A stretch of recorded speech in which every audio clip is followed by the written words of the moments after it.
Welcome to the 90 Special People podcast, where we dive into the stories, triumphs, and lives of football's greatest icons. I'm your host, Paulo, and today we're celebrating a living legend. That's right, Gabriel Omar Batistuta, the man known as Batigol and El Angel Gabriel.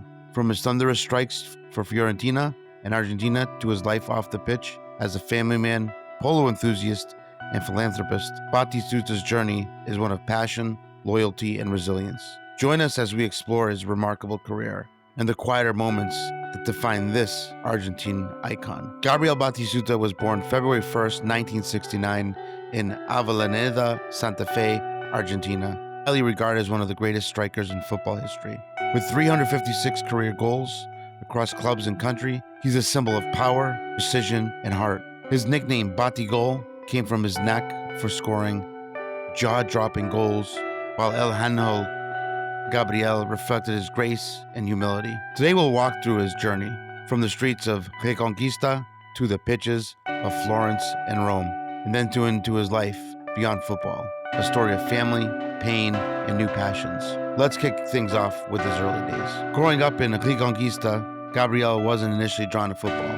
As a tall kid, he preferred basketball, but Argentina's 1978 World Cup win, sparked by Mario Kempes' brilliance, changed everything. At 9 years old, he fell in love with the game, playing on the streets with his local club, Grupo Algeria. By 1988, he had signed with Newell's Old Boys under Marcelo Bielsa, who transformed him physically and mentally, setting him on the path to greatness. Despite early struggles with homesickness and weight, Batistuta's talent shone through, earning him a move to River Plate in 1989, where he won the Argentine Primera División, followed by a stint at Boca Juniors, where he became the league's top scorer in 1991 with 23 goals. His breakout came at the 1991 Copa America, where he scored 6 goals to lead Argentina to the title and caught the eye of the team in Florence known as Fiorentina. That move to Italy in 1991 was a defining moment. Over 9 seasons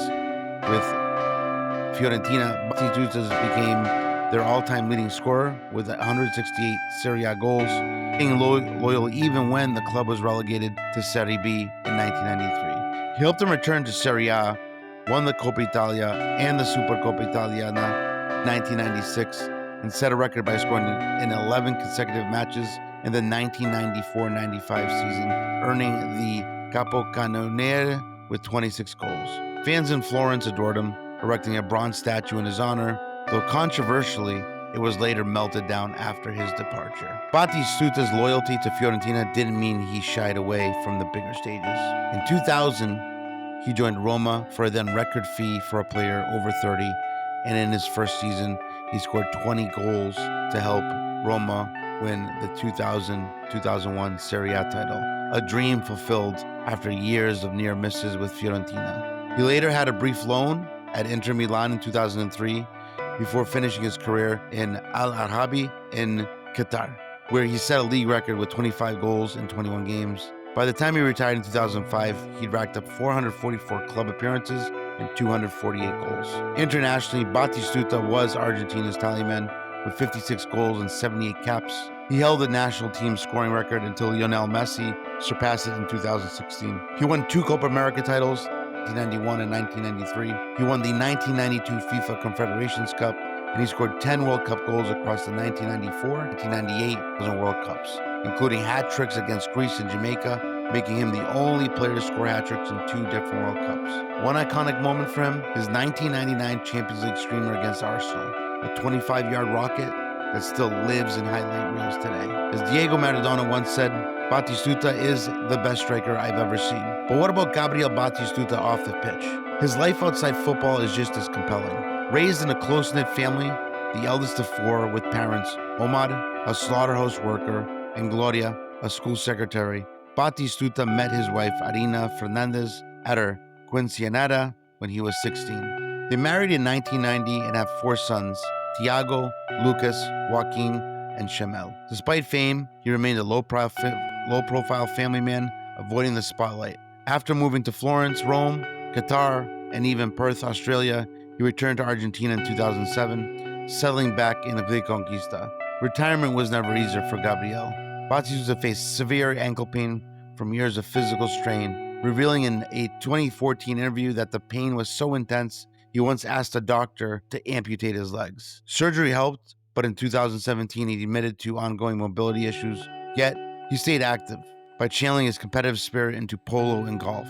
Though ankle problems forced him to step back from polo, in a 2020 FIFA interview he reflected candidly. Batistuta said, "I lived and breathed football, but I was never happy. If I scored 2 goals, I wanted 3. Now I look back with satisfaction."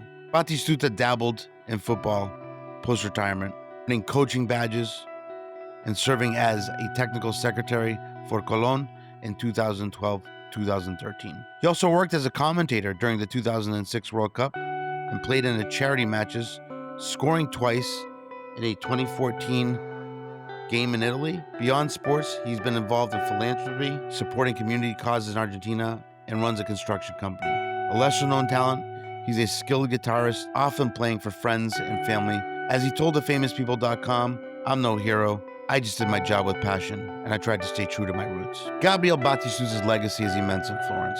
He's immortalized as Fiorentina's greatest ever scorer.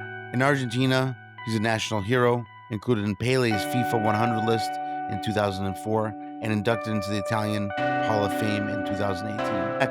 Fans still rave about his volleys, with one user recently calling him the king of long-range goals.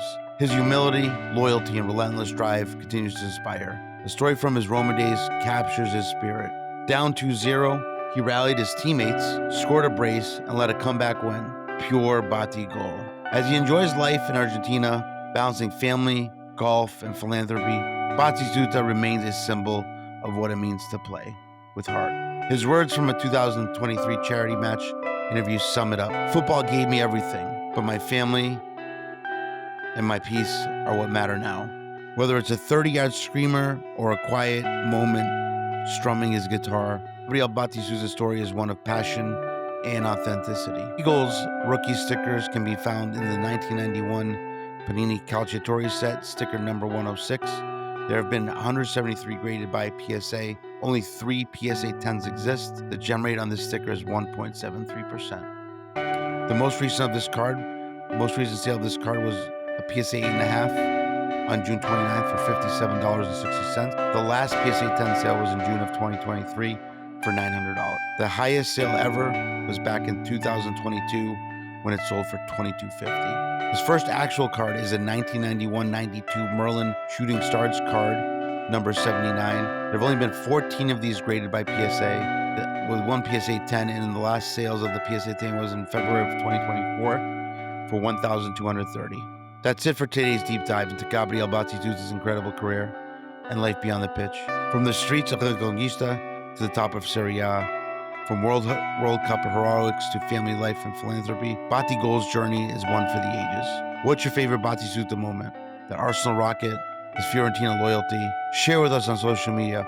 We'll be back soon with more stories from the beautiful game. Until next time, I'm Paulo, signing off from the 90 Special People podcast. Keep chasing your goals like Batigol.